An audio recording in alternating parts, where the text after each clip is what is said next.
Welcome है आप सभी स्टूडेंट का। आज की इस वीडियो में बताएंगे वीटीयूपी का ये एक नोटिस है। इसमें आप ये नोटिस किसके लिए आया है, क्या एग्ज़ाम सेंटर लिस्ट आ गई है। अब आपके एग्ज़ाम 7 जनवरी से होंगे कि नहीं होंगे ये कन्फर्म जान लीजिएगा। एक ही टॉपिक पर 10 वीडियो देखने की ज़रूरत नहीं है, एक बात समझ जाइएगा। हम इसमें देखिए कई सारे पेज दिए हुए हैं तो सभी को पढ़ के नहीं बताएंगे। मेन पॉइंट है हमने वो हाईलाइट कर दिए हैं आपको समझाने के लिए। बस 2 मिनट का टाइम देके आप इसको समझ लीजिएगा तो आपके समझ में आ जाएगा। तो उसमें न्यूज़ क्या है, क्या एग्ज़ाम सेंटर लिस्ट आ गया, क्या वो एग्ज़ाम 7 जनवरी से ही होगा, ये कन्फर्म कर लीजिएगा, किसी दूसरी भूल में मत रहिएगा। तो आइए पढ़ते हैं इस नोटिस को। तो प्राविधिक शिक्षा परिषद द्वारा संपन्न कराई जाने वाली परीक्षाओं को सुचितापूर्ण ढंग से आयोजित किए जाने के दृष्टि से परीक्षा केंद्र बनाए जाने हेतु प्रक्रिया निर्धारित किए जाने के संबंध में है। ये इसका विषय यानी सब्जेक्ट है। मेन ये नोटिस है, इसका मेन सब्जेक्ट क्या है, ये किस लिए आपको बताया गया है। ये जो नोटिस आया है ये आपकी दृष्टि से नहीं है, ये देखिए कॉलेज वालों के लिए। इसमें क्या बता रहे हैं कि जो एग्ज़ाम सेंटर लिस्ट है उन्हें जल्द से जल्द बनाने की प्रक्रिया शुरू की जाए।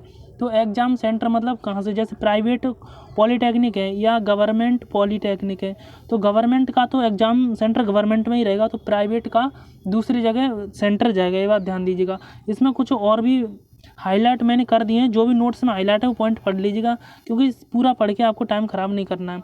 अब देखिए प्रत्येक जनपद में अवस्थित राजकीय अनुदानित पॉलीटेक्निक कॉलेजों को परीक्षा केंद्र अनिवार्यता बनाया जाए। यानी परीक्षा केंद्र के विषय में ये कॉलेज वालों के लिए नोटिस आया है कि जल्द से जल्द यानी परीक्षा केंद्र बनाने की सुविधा जल्दी से जल्दी करें, ये उनके लिए बताया जा रहा है। ओके, अब देखिए किसी भी जनपद के परीक्षार्थियों का परीक्षा केंद्र, कुछ पॉइंट है ध्यान से पढ़ लीजिएगा एक बार, ठीक है, क्योंकि इन पॉइंट से आपको समझ में आ जाएगा परीक्षा 7 जनवरी से होगी कि नहीं होगी।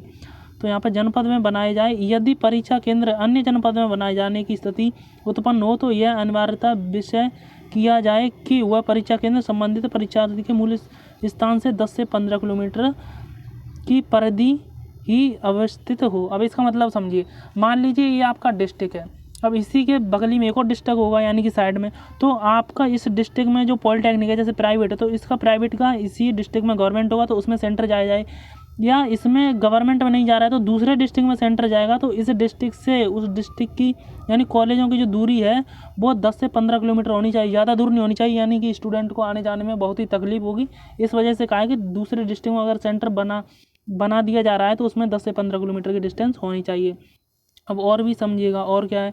अब यहाँ पे बताया गया मतलब कॉलेज वालों के लिए, तो देखिए नकल की समस्या को रोकने के लिए बड़े संस्थानों को परीक्षा केंद्र बनाया जाए, प्रकाश पंखों की व्यवस्था हो, फर्नीचर की, ये वगैरह वगैरह। आपके ज़्यादा मतलब का नोटिस नहीं है, बस इतना है कि आप ध्यान से समझ लीजिएगा।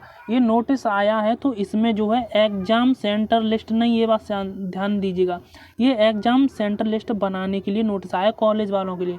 तो अब आप ध्यान दीजिएगा, ये 7 जनवरी से जो परीक्षा दिखा रहे हैं वो 7 जनवरी से नहीं होंगी, ये एक अनुमानित बता रहे हैं, लेकिन आपको जो पढ़ाई करनी है वो 7 जनवरी मानकर ही करनी है। और बहुत सारे स्टूडेंट को तो पता चलेगा कि 7 जनवरी से नहीं होंगी तो हम 7 जनवरी के हिसाब से पढ़ाई नहीं करेंगे तो बीटीयूपी का कोई भरोसा नहीं होता है। वैसे तो पक्का पता है कि 7 जनवरी से नहीं होंगी परीक्षाएं, क्योंकि ये एग्ज़ाम ये लास्ट जनवरी में जाएगा ये एग्ज़ाम, ये ध्यान रखिएगा, क्योंकि ये परीक्षाएं लास्ट अभी एडमिशन हुआ है ना, सिलेबस भी कंप्लीट नहीं हुआ है, तो 7 जनवरी से कैसे संभव है।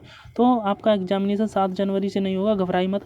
एंड हम चैनल पर टॉपिक वाइज केमिस्ट्री की क्लासेस भी चला रहे हैं, तो हर एक चैप्टर के मोस्ट इंपॉर्टेंट इतने मेहनत से आपके लिए बना रहे हैं कि ये समझिए ढूंढ कर आपको डेफिनेटली वो फंसेंगे। एंड जो अति लघु क्वेश्चन है वो खुद से तैयार कीजिएगा, हम 5-5 नंबर वाले बता रहे हैं तो उन्हें सही से देखिएगा। एंड वीडियो एंड वो अच्छी लगी क्लास तो कमेंट जरूर कर दिया करिए कि क्लास कैसी लगी। कोई भी समस्या हो कमेंट करके पूछ सकते हैं, आपके हर एक कमेंट का रिप्लाई भी मिलता है। मिलेंगे नेक्स्ट वीडियो में, तब तक के लिए tata bye bye, take care.